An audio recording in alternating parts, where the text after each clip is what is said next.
retrieval augment generation tutorial.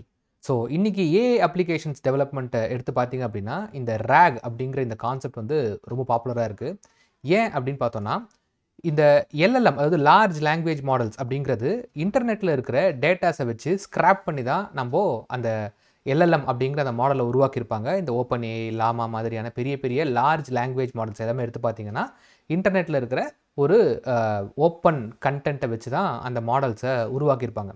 ஆனால் இப்போ நாம் வந்து ஒரு கம்பெனி வச்சுருக்கோம். எக்ஸாம்பிளுக்கு நம்ம ஒரு இன்சூரன்ஸ் கம்பெனி ஆர்எல்ஸ் நம்ம வந்து ஒரு ப்ரைவேட் கம்பெனி வச்சுருக்கோம். அந்த கம்பெனியில் நிறைய டாக்குமெண்ட்ஸ் இருக்குது. இந்த டாக்குமெண்ட்ஸோடைய நாலேஜ் எல்லாம் அந்த LLMக்கு இருக்குமா அப்படின்னு கேட்டால் இருக்காது. அப்போது இந்த டாக்குமெண்ட்ஸினுடைய நாலேஜை அந்த LLMக்கு கொடுக்கறது எப்படி அப்படின்னு பார்க்கும்போது நம்ம அந்த LLMை ட்ரெயின் பண்ண வேண்டியதாக இருக்குது. ஆனால் என்ன ஒரு சிக்கல் அப்படின்னா இந்த டாக்குமெண்ட்ஸ் எல்லாமே ரொம்ப கான்ஃபிடென்ஷியலான டாக்குமெண்ட்ஸ். இந்த டாக்குமெண்ட் வந்து எங்கேயும் வெளியில் போகக்கூடாது. அது கம்பெனிக்குள்ளே மட்டும்தான் இருக்கணும். ஆனால் அதுக்கு மேலே ஒரு ஏஐ மாடலை வந்து நம்ம ரேப் பண்ணோம் அப்படின்னா அந்த இடத்துல இந்த ரிட்ரைவல் ஆகுமெண்ட் ஜென்ரேஷன் அப்படிங்கிற ஒரு கான்செப்ட் வந்து உள்ளே வருது. இன்றைக்கி என்டர்பிரைஸ் லெவல் கம்பெனிஸில் நிறைய டாக்குமெண்ட்ஸை கையில் வச்சுக்கிட்டு அதில் என்ன இன்ஃபர்மேஷன் எங்கே இருக்குது அப்படின்னு தேடி கண்டுபிடிக்கிறதுக்கு ரொம்ப கஷ்டப்படுறாங்க. ஸோ இந்த ரிட்ரைவல் ஆகுமெண்ட் ஜென்ரேஷன் அப்படின்ற மெத்தடை வச்சுக்கிட்டு ஒரு சேட்பாட் மூலிமா நம்ம வந்து இந்த கண்டென்ட் இந்த டாக்குமெண்ட்டில் இருக்கா அப்படின்னு கேட்டால் எஸ் இருக்குது, இதான் அதோடைய கண்டென்ட் அப்படின்னு சொல்லி எடுத்து கொடுத்துரும். ஸோ அப்போது ஒரு 500 பக்கம் 1000 பக்கம் இருக்கிற ஒரு PDF டாக்குமெண்ட்லேயோ இல்லாட்டி ஒரு வேர்ட் டாக்குமெண்ட் கூட நீங்கள் இன்ட்ராக்ட் பண்ண முடியும். இந்த இன்ஃபர்மேஷன் இருக்கா, இருக்குது, இந்த இன்ஃபர்மேஷன் இருக்கா, இல்லை அப்படின்னு சொல்லிட்டு உங்களால் அது கூட ஒரு இன்ட்ராக்ட் பண்ணி அந்த டாக்குமெண்ட்ஸில் இருக்கிற இன்ஃபர்மேஷன்ஸை எக்ஸ்ட்ராக்ட் பண்ண முடியும். இந்த மாதிரியான ஒரு ரெக்குயர்மெண்ட் வந்து நிறைய கம்பெனிஸ்க்கு தேவைப்படுது. நிறைய கம்பெனிஸ் இந்த மாதிரியான டூல்ஸை பில்ட் பண்ணிகிட்டு இருக்கிறாங்க. ஸோ இந்த RAG மெத்தடை இந்த டாக்குமெண்ட்ஸ் மேலே யூஸ் பண்ணுறது மூலிமா நம்மளுக்கு 2 பெரிய அட்வான்டேஜ் கிடைக்குது. ஒன்று வந்து டேட்டா சேஃப்டி, அதாவது டேட்டாவை நம்ம எந்த விதமான ஒரு LLM மாடலுக்கும் ட்ரெயின் பண்ணாமல் நம்மளுக்குள்ளேயே வச்சுக்கிட்டு அட் த சேம் டைம் அதுக்குள்ளே ஏஐ வந்து இன்ட்ராக்ட் பண்ண முடியும். அது ஒன்று.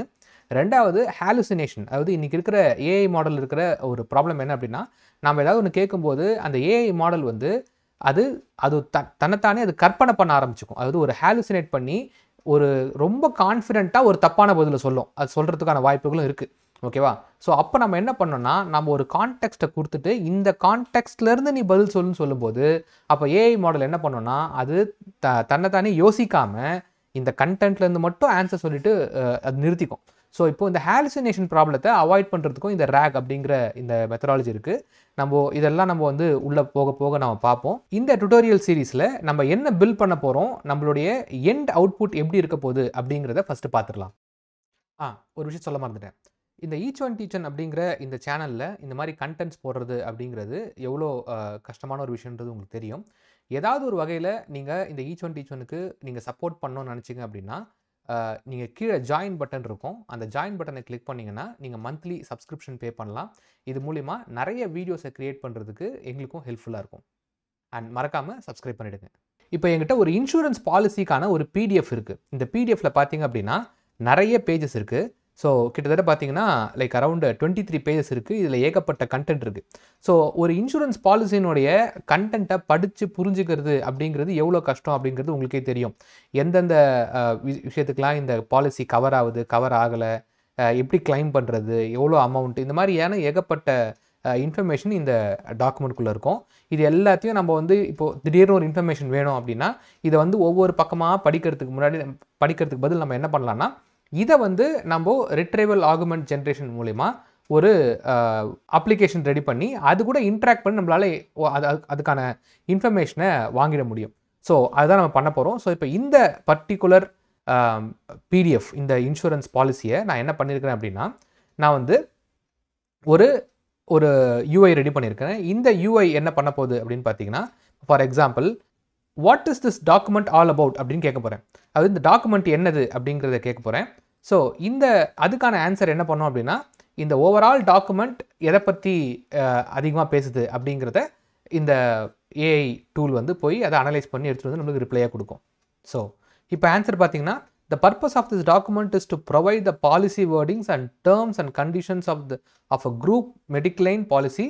It outlines the coverage, benefits and the exclusion of the policy as well as the procedures of the filling and claim and the document. So இந்த medical policy அப்படிங்கிறது இந்த PDF document எதை பற்றி சொல்லுது அப்படிங்கிறத ஃபுல் ஒரு வியூவாக நம்மளுக்கு ரிப்ளை பண்ணிடுச்சு.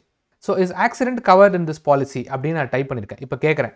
ஓகே, ஸோ கேட்டு சென்ட் பட்டனை கிளிக் பண்ணோம் அப்படின்னா இப்போ இது என்ன பண்ணோன்னா அந்த டாக்குமெண்ட்டை ஃபுல்லாக படித்து அதில் அந்த ஆக்சிடெண்ட்டுக்கான கிளைம் வந்து இது கவர் பண்ண முடியுமா முடியாதா அப்படிங்கிறத இது இப்போ நம்மளுக்கு எடுத்து சொல்லிடும். Yes, accidents are covered under this policy அப்படின்னு சொல்லுது. ஸோ இது எஸ் அப்படின்னு சொல்லுதுன்னா ஜஸ்ட் லைக் தட் அது ஒரு ஏஐ மாடல் வச்சு நம்ம பிளைண்டாக சொல்லலை. அந்த பிடிஎஃப் டாக்குமெண்ட்டை போய் ஃபுல்லாக அனலைஸ் பண்ணி அதுக்கப்புறமா அது சொல்லுது. இந்த ரேக் அப்ளிகேஷனை பில்ட் பண்ணுறதுக்கு நம்ம என்னென்ன டெக்னாலஜிக்கல் ஸ்டாக் யூஸ் பண்ணுறோம் அப்படின்றத பார்க்கலாம். ஸோ ஒன்று வந்து Node.js, ஸோ பேக்எண்ட் வந்து Node.js யூஸ் பண்ணுறோம், அண்ட் ஃப்ரண்ட் எண்ட் வந்து React.js, அண்ட் ஒரு வெக்டார் டேட்டாபேஸ். அதாவது இப்போ MongoDB வந்து ஆல்ரெடி அது ஒரு டாக்குமெண்ட் டேட்டாபேஸ்ன்றது உங்களுக்கு தெரியும், அதாவது NoSQL டேட்டாபேஸ்ன்னு தெரியும். இப்போ MongoDB Atlas என்ன பண்ணியிருக்காங்க அப்படின்னா அவங்க வந்து ஒரு வெக்டார் டேட்டாபேஸை ரிலீஸ் பண்ணியிருக்காங்க. ஓகேவா, அது MongoDB Atlasல மட்டும்தான் அவைலபிளாக இருக்கும். ஸோ அந்த ஒரு ஃபீச்சரை யூட்டிலைஸ் பண்ணி நம்ம இதோடைய இந்த வெக்டார்ஸ் எல்லாத்தையும் நம்ம அதில் ஸ்டோர் பண்ண போகிறோம். இந்த வெக்டார்னா என்ன, இந்த மாதிரியான கான்செப்ட்லாம் நான் போக போக சொல்கிறேன். ஸோ இதோட டெக்னாலஜி ஸ்டாக் அப்படின்னு பார்த்தீங்கன்னா Node.js, React and MongoDB using vector search. அது மட்டும் இல்லை, இப்போ நான் கிரியேட் பண்ண போகிற இந்த ரேக் அப்ளிகேஷனுடைய சோர்ஸ் கோட், அதாவது Node.js, React அண்ட் இந்த ரெண்டுத்தினுடைய சோர்ஸ் கோடுமே வந்து உங்களுக்கு ஓப்பன் சோர்ஸாக கிட்டப்பில் அவைலபிளாக இருக்கும். இந்த கிட்டப்னுடைய ரெபாசிட்டரி யூஆர்எல்ஸ்லாம் நான் இந்த வீடியோ டிஸ்கிரிப்ஷனில் ஷேர் பண்ணுறேன். கண்டிப்பாக அது உங்களுக்கு யூஸ்ஃபுல்லாக இருக்கும் அப்படின்னு நினைக்கிறேன். ஓகே, ஸோ இன்ட்ரடக்ஷன்லாம் முடிஞ்சுது. ஸோ டேரெக்டாக நம்ம அப்ளிகேஷன் டெவலப் பண்ண ஸ்டார்ட் பண்ணலாம். ஸோ வாங்க சீரீஸ்க்குள்ளே போகலாம். நான் உங்கள் ராஜவசந்தன். இது ஈச் ஒன் டீச்சனுடைய சீனியர் டூட் சீரீஸ். இதுக்கு பேரு மேண்டில். இதுல தான் பளீர்னு வெளிச்சம் வர்றது. Could you please repeat that? Will be completed. Am I audible? Stop sharing the screen. Any question? Hey, can you join for a quick call? Let's wrap it up. It's not a rocket science, Let's right? take a 5-minute break. Shall we join for a quick call? Any questions? I'm waiting for the Will be completed by end of day. Let me present. Let's take a 5-minute break.